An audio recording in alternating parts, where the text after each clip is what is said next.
Assalamualaikum warahmatullahi wabarakatuh. InsyaAllah tuan-tuan sebelum tengok lihat video ni, jangan lupa like, share, komen dan subscribe channel Amarudin Isa. Terima kasih.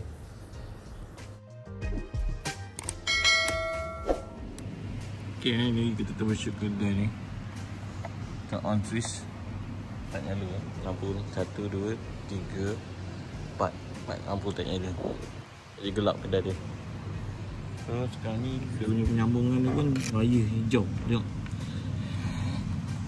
lampu kotak tu sebelum ni buat, tak tahu siapa yang buat ni. Wire hijau ni, wire merah okey ni. Wire left merah okey, wire merah left okey. Tapi wire hijau ni masalah. Kalau orang tak tahu wire apa, masalah.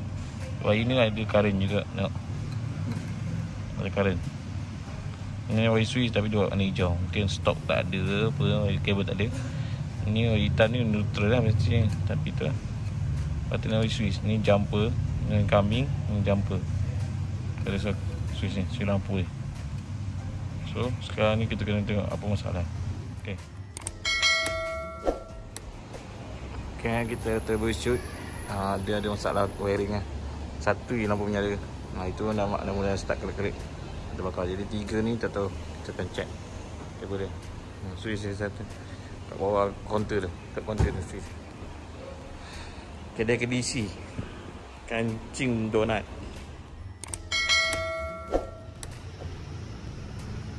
Yang tadi kita tengok switch tu satu boleh pakai, kita pakai. Jadi kita tengok wiring ni dia join sekali. Tapi masalah ni ada satu part kabel yang tak kena apa. Jadi yang tu nyala, yang 3 tak nyala. Sekarang kita try tukar, kita try push semua. Kita tengok semua tadi kabel ada okey. Ada masalah sikit je. Jadi kita dah try kita tengok balik. Kita dah pasang 4 biji lampu. Lampu asal warna hitam untuk yang cover dia. Lampu baru warna putih.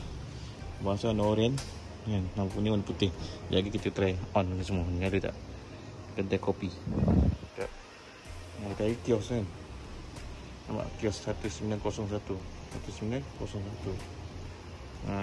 Mari kios. First kedai singgah tu. Satu kios ni. Lepas tu sekarang kedai kopi ni. Ni dekat ni. Bila orang kata kita buat kerja okey, orang cari kita lah. Okay, jangan lupa like, share, komen dan subscribe channel Amarudin Isa. Bye-bye. Channel Amarudin Isa. Hati-hati juga. Kemana dah? Allah. Masa pun ucapkan kemana Allah, pasti masih dunia akhirat dunia akan jaya. Ucapkan kemana Allah. InsyaAllah. InsyaAllah. InsyaAllah. Sekarang tengok troubleshoot ni, kita nak on kan. Tak maaf, saya gagap-gagap berapa penat buat kerja seorang kan. Budak-budak buat kerja tempat lain. Ada yang kerja site kat KL, ada kerja kat Pajang. Banyak tempat lah. Okay, bye. Puan, lampu ni dia kemek tau. Saya keluar daripada kotak puan ni, yang saya keluar tu pasang, tak nyala. Saya rasa lampu ni terbakar atau rosak. Yang daripada kedai. Nasib ada dalam kedai, ada dalam plastik tu. Okay, kalau pun nak tukar, puan boleh tukar lah lampu. Memang saya keluar daripada kotak ni memang kemek-kemek je ni. Puan beli dia bila ni puan. Puan boleh kita tukar. Mak saya dah masuk dengan wire pun tak nyala. 3 lampu ni menyala. Dia ada masalah kabel lah. Ada masalah kabel wiring tadi. Saya check situ dia point switch dia. Kita check dia ada wire tanggal apa, kita ingat lah. Itu dia sambung semua dah okey. 3 ni dah nyala. Okay puan sekarang lampu ni kena tukar. Kena tukar macam tu. Dia sambung wire tapi tak nyala. Tak nyala. Ada satu tak nyala. Okay puan sekarang ada 3 menyala.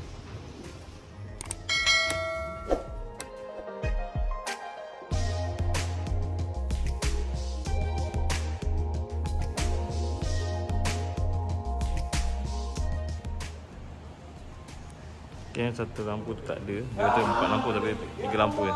Satu lampu lagi.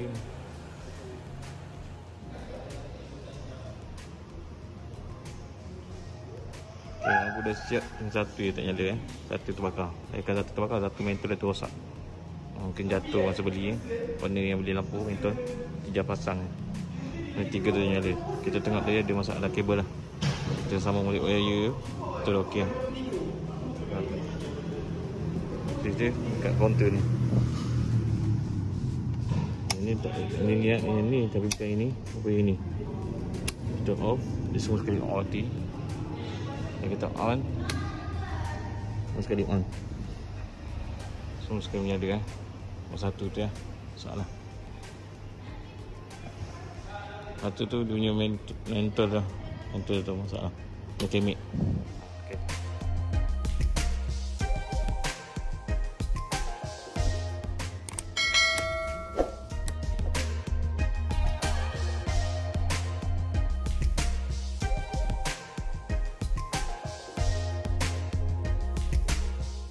Thank you gengs. Dan terima kasih semua pada yang support saya, yang telah nonton video saya sampai habis. Jangan lupa like, share, komen dan subscribe channel Amrudin Isa, dan follow saya di TikTok Amikal 891 atau Amrudin 891. Yang satu hati satu jiwa, kalimah la ilaha illallah. Siapa mengucap kalimah la ilaha illallah pasti berjaya dunia dan akhirat di akhir kalam ni, insya-Allah. Jangan lupa banyakkan mengucap kalimah la ilaha illallah, takbir, Allahu akbar, insya-Allah. Jumpa lagi di next video, next content. Thank you, bye bye. Jumpa lagi di next video.